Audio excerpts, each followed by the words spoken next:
Hey there,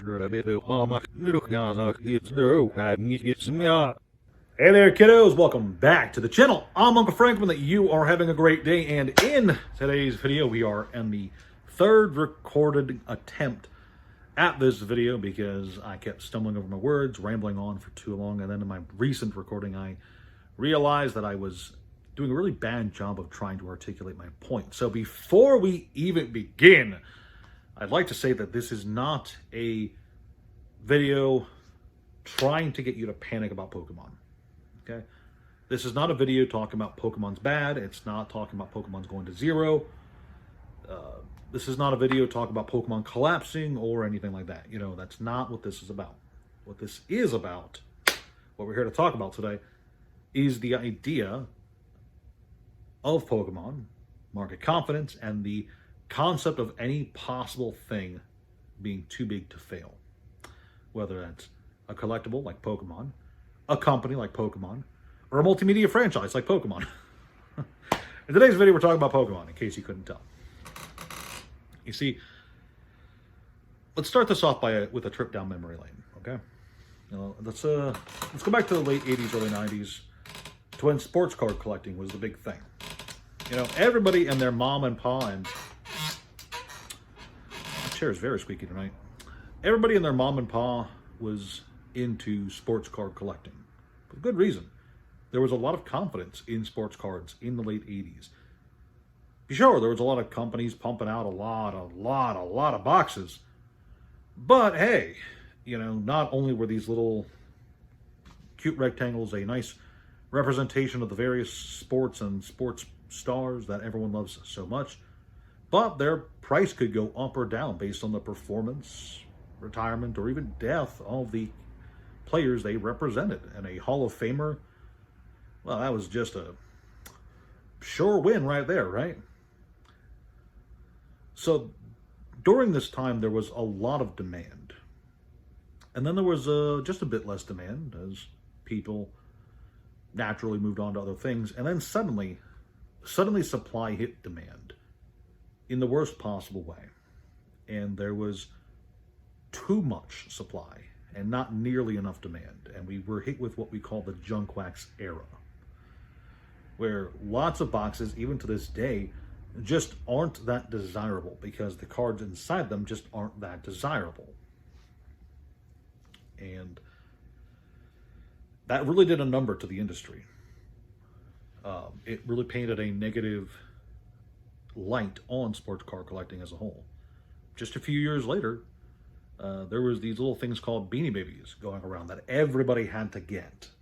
And it was the hot new thing. Everybody wanted them. You could spend so much money on them and make so much money on them, to the point where people were leveraging their houses against Beanie Babies. They were fighting for Beanie Babies in the streets. In divorce court, men and women were divvying up stacks of Beanie Babies instead of worrying about where their kid was going. It's crazy stuff. And then suddenly, people realized Beanie Babies weren't as rare or as sought after as they previously thought, and suddenly they were all worthless.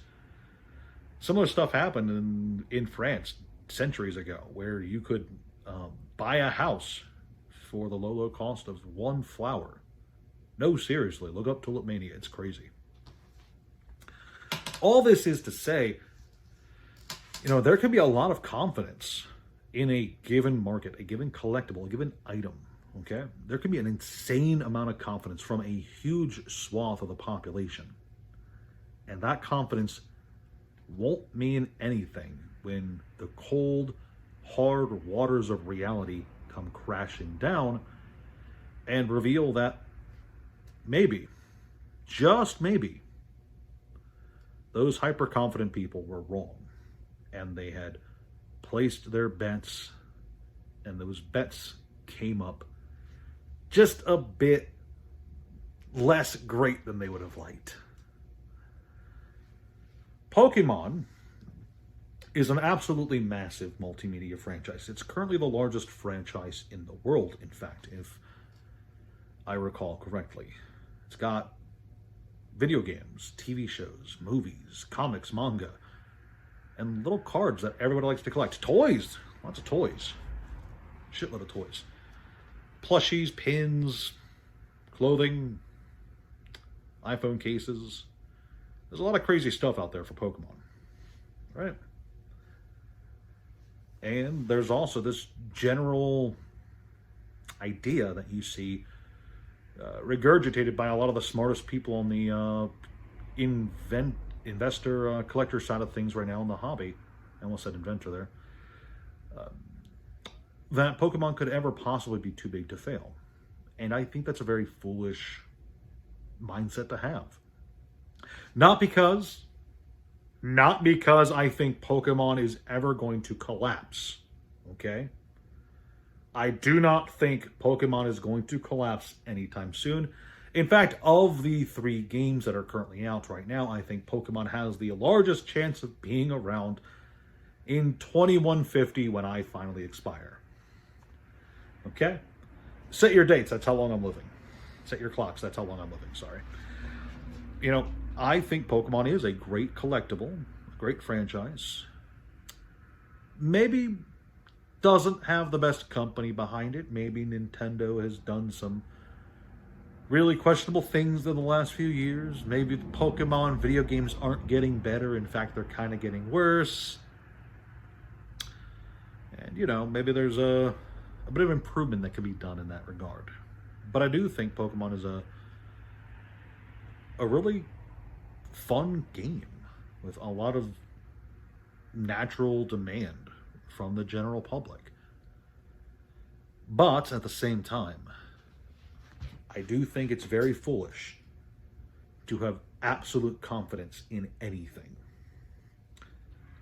Just because nobody can predict the future at all, ever.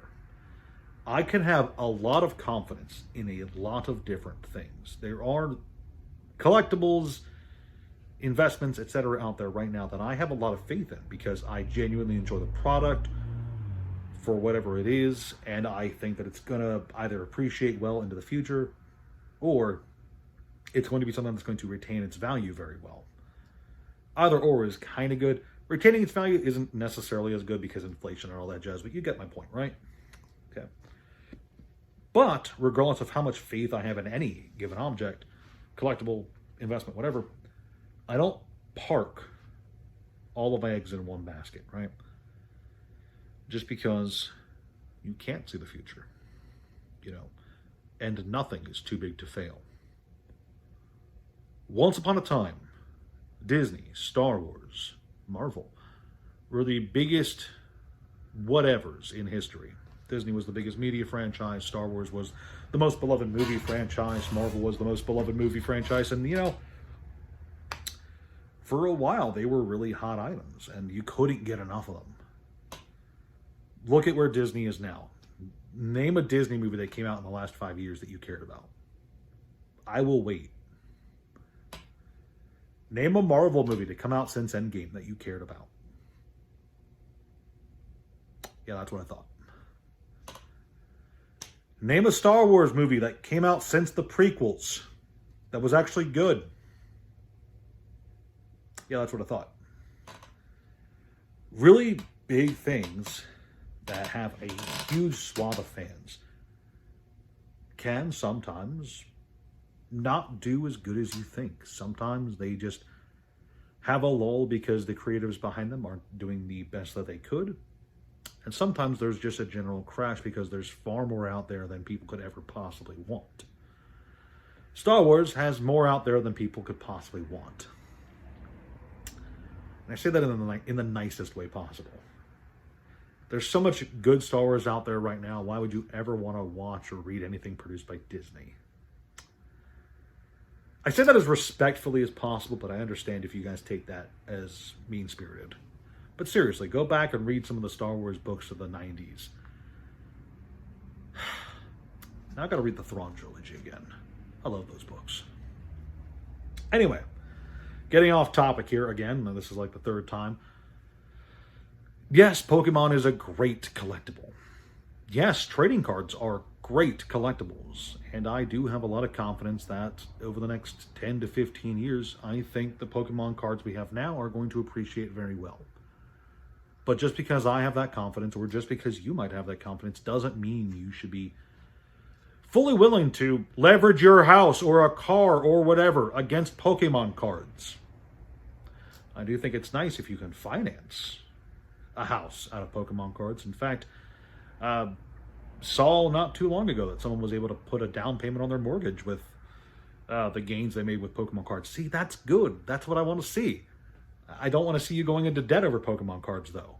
Don't do that. Make the Pokemon cards work for you. Don't work for the Pokemon cards. Or don't indebt yourself to the Pokemon cards. You know, this could have been a video about anything. This could have been a video about Magic the Gathering. This could have been a video about Flesh and Blood. This could have been a video about It could never be a video about Yu-Gi-Oh! Any of the card games on the market right now could, in theory, be the hot new ticket item tomorrow, where everyone has huge confidence in them. Yes, even Yu-Gi-Oh! There could come a Yu-Gi-Oh! Set a year or two from now where everybody wants it for one reason or another. Maybe by then Konami has changed their mind and it's become the hottest selling Yu-Gi-Oh! Set of all time since LOB. That could happen. And everyone could have huge confidence in that set. And then a few months later, you know, Konami reprints it into the ground and all the cards in it are reprinted into nothingness and all that confidence evaporates. And then it goes to zero, even though it was too big to fail, right? It's an odd example, I know, but I just kind of want to get my point across that nothing is ever too big to fail. And if there's anything you take from this video, if there's one lesson to be learned today, it's that you just never park all your eggs in one basket, no matter how confident you are in that basket, okay? Just please, if there's anything I could ever teach you, if there's any lesson you could ever learn from any video on this channel, diversity is key. Diversity is super important to just your overall success, no matter what market you're partaking in, okay? You can have as much confidence in an item or collectible or market as you want. But to risk it all on that thing, I think is a bit foolish. If you enjoyed this video, so I don't ramble for 15 more minutes, if you enjoyed this video, please like, share, subscribe, leave a comment down below if you agree with me, if you disagree with me, if you think I'm just a crazy uncle in his garage rambling at 11 o'clock at night. Fun times, fun times. Thank you so much for watching. I'll see you guys next time.